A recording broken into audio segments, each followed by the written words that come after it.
Ako si Milan, malakas mag-trip, kaya tara, mag-trip tayo. Let's go! Paresponde pala tayo sa nagaganap na malaking sunog dito sa may Bente Real, Valenzuela City. Ang involved dito is yung Plexo Manufacturing Corporation, isang industrial yung nasusunog dito, kaya sobrang laki din talaga. Umabot sa Task Force Alpha yung sunog dito. Ito medyo malaki-laki din talaga, kaya matagal na bakbakan na naman to ng mga tropa natin. Pagtutiri naman natin sa area, ito hanap muna tayo na mabubutasan dito kasi pag ganito medyo marami na nakaresponde, medyo mahirapan na rin tayo makakahanap na mabubutasan natin. Makikita nyo naman din dito, medyo marami na rin talaga yung mga lumalaban ng mga tropa, kaya mahirapan na rin talaga tayo kung saan din tayo po pwesto na ito. Ito may isang pwesto na pinasukan mga tropa natin, dito yung mga tropang batas natin, kaya ito sasamahan natin saglit, titignan natin kung kinakailangan yung mga tropa natin. Pero ito okay naman yung tropang batas natin dito, may kasama rin sila na BP dito, kaya yakang-yakan na rin nila to.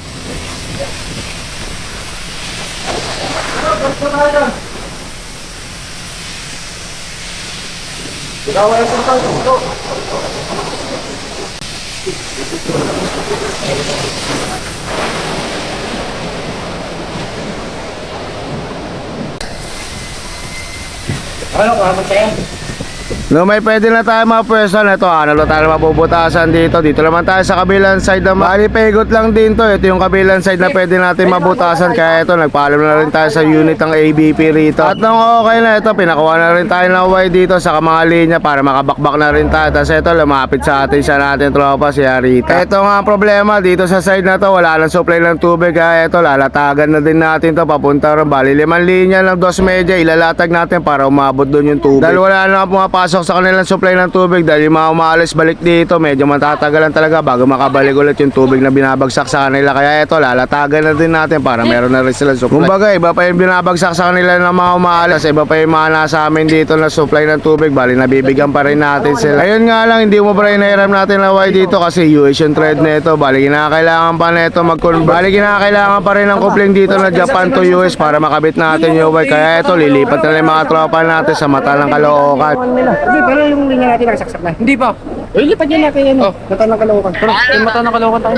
Hindi. Bale, ito, ina-isolate nila rito yung nakalatag na linya. Bali, lilipat naman nila to dun sa kabilang side sa ulang pinasukan ng mga tropa na. Sakto naman pagdating natin dito, may mga ibang nag-pull out na, kaya makakabutas na rin tayo sa tropa natin. Kaya big tango sa mata ng Caloocan. Pero dito, nagsabi na may mga tropa natin na wala na rin masyado pumapasok na supply sa kanila. Bali, mag-aantay na lang din tayo kung mabubuksan tayo rito kung mayroon papasok na tubig. Pero nagsusupply pa rin naman tayo papunta rito. Bali, dalawa yung sinusupply natin, isang pa kanan, isang pa diretso, kaya meron pa rin bumabagsak sa kanila dito. Bali, waiting lang din mga tropa natin na mabigyan ng pressure yung linya nila rito. Napapatingin na rin sila sa ibabaw na ito dahil pwede bumagsak din itong nakatayo na to. Noong mga oras na to, ito, may pumutok ulit na isa pang alarma sa may bandang Caloocan naman. Medyo malaki din yung nagaganap na sunog doon, kaya mga ibang tropa natin nag-pull out para makaresponde din doon. Kaya ito, mapapalipat na naman tayo ng binutasan natin kasi yung una na butasan natin dito, responde dahil area din nila. Bali, ito, magbabaka sakali na lang yung mga tropa natin kung makakabutas pa sila rito. Pero ito, unit na katabi na unang binutasan natin, punong-puno na dun, kaya negative na rin tayo dito. Yung isang available na valve, ito, serado, di daw gumagana dahil di daw na-open. Kaya ito, wala na tayong pag-asa rito, susubukan na lang natin sa may likod kung makakabutas tayo. Ito naman sa likod na nagsusupply rito sa bubutasan sana natin ng tanker, negative din dito kasi magpapaalam pa daw siya sa power chip nila. Pero ito, negative na rin talaga tayo dito kasi supply na lang din ginagawa nila rito, di na rin sila nagpabutas para tuloy-tuloy na rin yung tubig sa may harap na ito. Kaya ito, nag-pull out na din tayo. Pagbalik naman natin sa unit, ito, nakita natin nagliligpit na rin si Kuya Ay ng mga nilatag namin dito papunta sa kabilang side. Wala na rin tayo babagsakan dito kasi halos lahat ng mga unit dito nagalisa na, gawa ka ng re-responde sa kabilang sunog naman. Kahit di nakalabay mga tropa natin, at least gawa tayo ng paraan para makatulong pa rin sa pagkapula ng sunog dito. Naglatag pa rin tayo ng mahabang supply para umabot sa kabilang side ng mga unit. At ito pa isa nangyari sa Alpha tanker natin dito. Ito, nagloko naman yung cambio nito, ayaw na mag-release, kaya ito, inayos na rin ni Nonas dito. Kaso kahit anong gawin na troubleshoot ni Nonas, ayaw talaga gumana, kaya ito, sakto-sakto, tululungan din tayo ng mga ibang tropa natin. Big tango sa protector volunteer, ito, tinulungan din tayo ng mga tropa natin. Kahit pagod na to, galing laban, tumulong pa rin sa atin para maayos tong tanker. And also big tango rin sa Chinatown volunteer sa nagpairam ng mga gamit sa amin para maayos din tong tanker. Kaya big tango sa inyo mga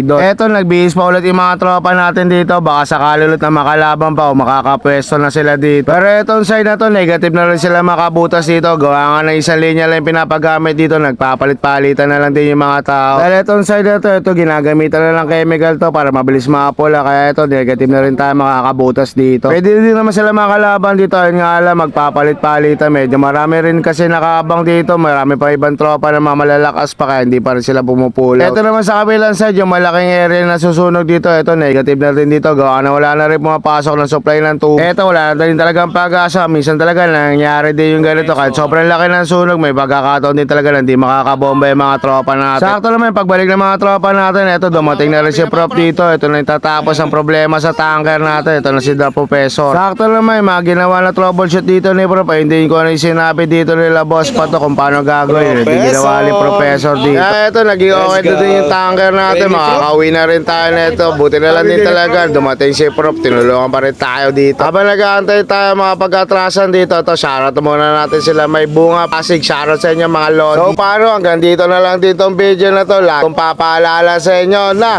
10-0. Keep safe everyone.